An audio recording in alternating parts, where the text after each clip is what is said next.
Was it primaries we saw by the APC, or a demonstration of what Fela calls demonstration of Chris in the name of democracy? Today, I speak up for everybody because our democracy is under assault. I speak up for people that knew about these electoral laws that was not going to work in their favor, but they persisted because they were promised a lot of things in the APC. Is this democracy where people are being pushed around? Members of a political party that are falling out of favor from the highest of the high are being pushed and squashed around. This morning I speak up for Nigeria by saying Yahya Bello passing a screening at a time where you still have cases of corruption in courts. This morning I ask, what has become of our democracy? I know some people will say, Rufai, please don't say it. It was a successful primaries. Yes, because they did triumph. But for those that did not triumph, we saw how numbers were counted. We saw how things happened. We saw how some people were told to withdraw. We saw how the might of the party triumphed over the rights of other people. We saw people that felt they were promised heaven and earth, automatic tickets, that's why they decamped. In all of this, Mike Igini this morning is a prophet. He saw it was going to happen. And it did happen. At least for now, the electoral laws has kept them in place. They can't decamp. So they will suffer what they must. And maybe they will build their arsenal and come and fight after 2027. But the question is, after 2027, after 2031, what will be the lot of the internal democracy system in the APC? Only time will tell. Other parties are going to have their screening also. We hear President Jonathan is being screened. So does this mean he wants to run? Or is being pushed into screening? Time will tell. And we are going to be looking at other political parties that you complain so bad about the APC. And we're going to watch your own process for primaries as it happens. We're going to see if you're going to do what is right, or the APC would even be better than you in internal democracy. And if the APC is, then you know that's a disaster.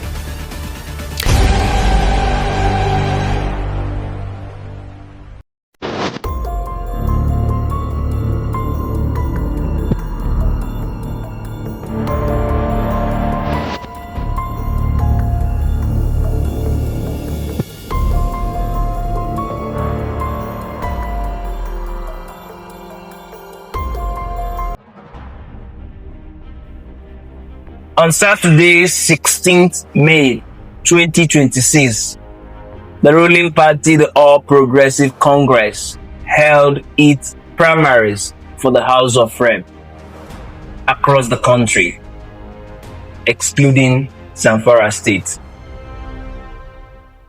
Very interesting dramas happened across the country. In today's edition, we look at these primaries, the 2026 Electoral Act, and indeed what this hold for the 2027 presidential election. My dear friend, we are back today. The APC primaries for the House of Rep is the trending news across the country. From Imo to Rivers to Enugu to Anambra to Kaduna, we saw this primary. I just want to get your opinion about the primary on the general state.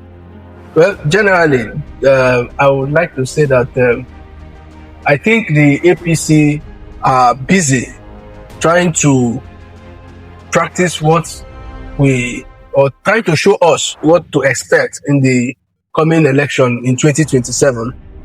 And this is because I will consider the election a mirage. Yes, a clear mirage and a complete disgrace to what we refer to as democracy. So clearly, like I said before, it is just a practical example of what to expect in 2027. That's exactly what happened on Saturday. I will still come back to this your statement, what to expect in 2027. But I still want you to be I don't know if I'm the problem here, but I really want you to be emphatical. Like, what is your general opinion? Like, what will you classify the election in terms of what happened? You know?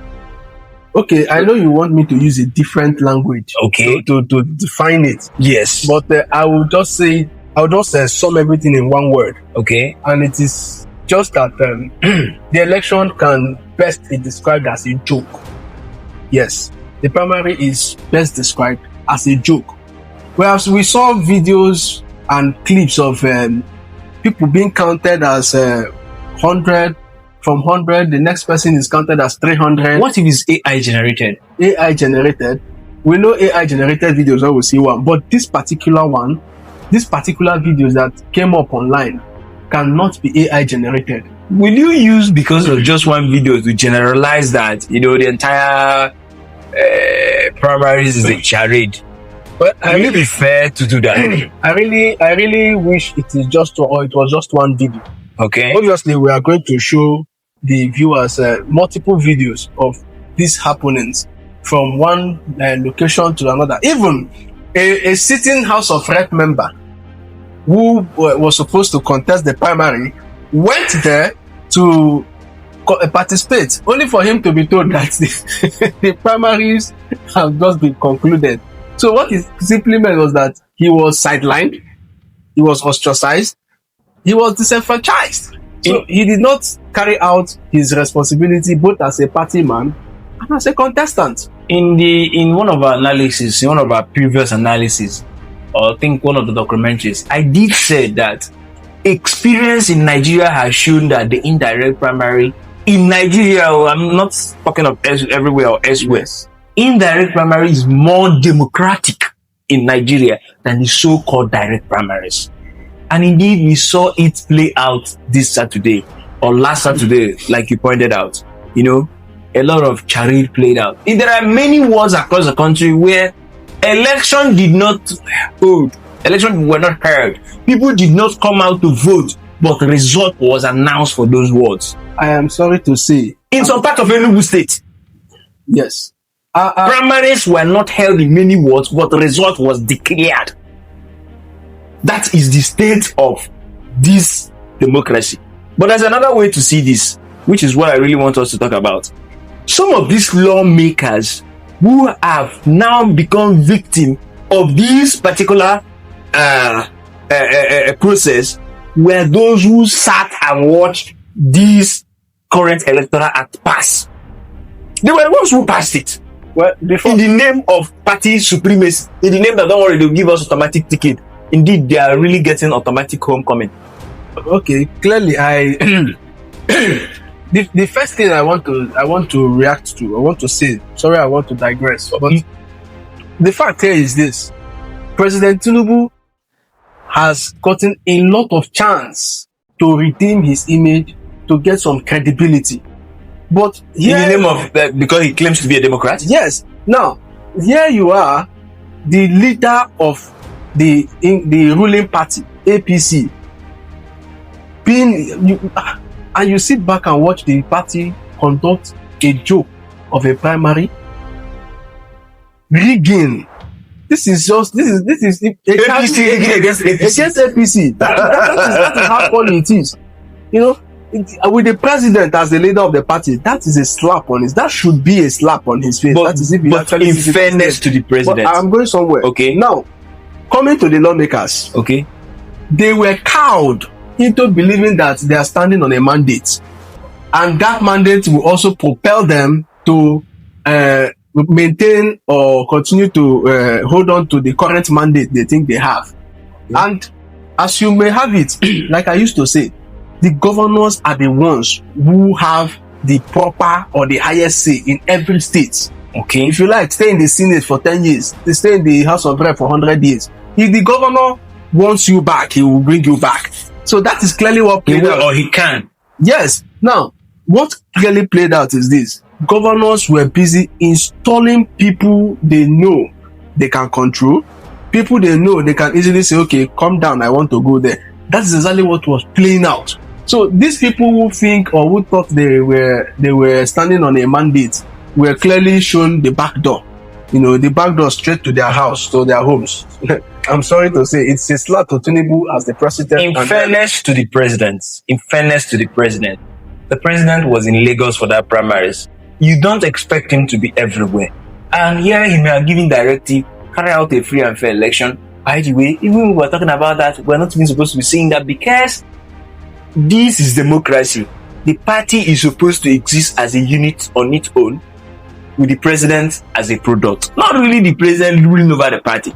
But I understand the context you're talking about. But now, my point is that you don't expect the president to be in Lagos and be in Ebonyi, be in Kaduna, be in Kwara and all that and watch, all those things happen. He may have given directive, go and conduct a free and fair primaries. And then governors say, okay, fine, welcome, let us, Okay, should we also expect the president to sit back in Lagos while INEC does the rubbish we are about to see in 2027? It's a different case altogether. This is about voting.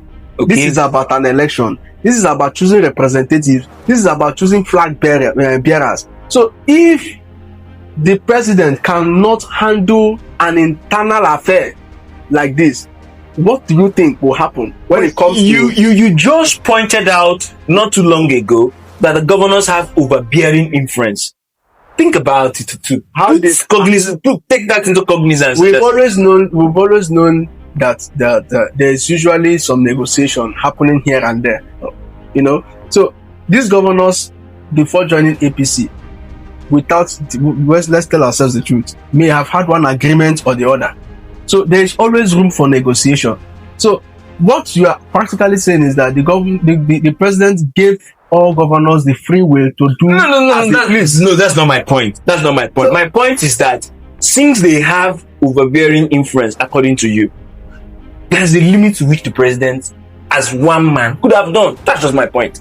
Whether the president has a limit or not, the responsibility lies on his shoulder to ensure that the party is not found wanting, does not come out in the public for the wrong reasons, or does not paint the image of his party as a party that is clearly undemocratic. Because what happened on that point, I agree with you. What happened in this primary? But there's a limit to which he can do. I keep saying that. What happened in these primaries in most states is what I think we should expect in the 2020. You've talked about that, and I think this is about the 18th time you're saying it. Exactly. Let's look at it this way.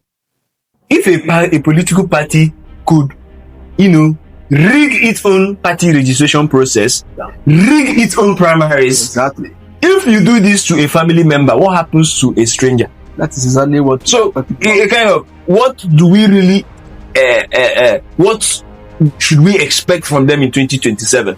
And this is more heartbreaking. You know why it's more heartbreaking? Because the opposition have pluralized and have fractionalized. If the opposition had been united, we would have said, okay, fine. A united opposition has a capacity to insist that the ruling party must do the right thing. So, what you're saying in a nutshell is that we should dispose our mind that the 2027 election will likely be predetermined across the country.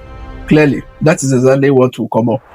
And that's exactly what will happen. Because if elections held in Anambra, elections held in those states, Ondo State, and now internal affair like the party primary, and we are seeing shenanigans. What are you expecting? Are you expecting a miracle?